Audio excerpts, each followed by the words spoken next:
Hayatım bana çek kardeşim yedim. Gettin kardeşim.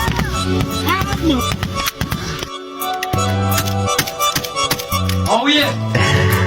Kaka buralıkta bizi. Vətən müharibəsində qəhrəmanlıq və igidlik göstərən oğullardan biri də Ayxan İlqaroğlu İsayevdir.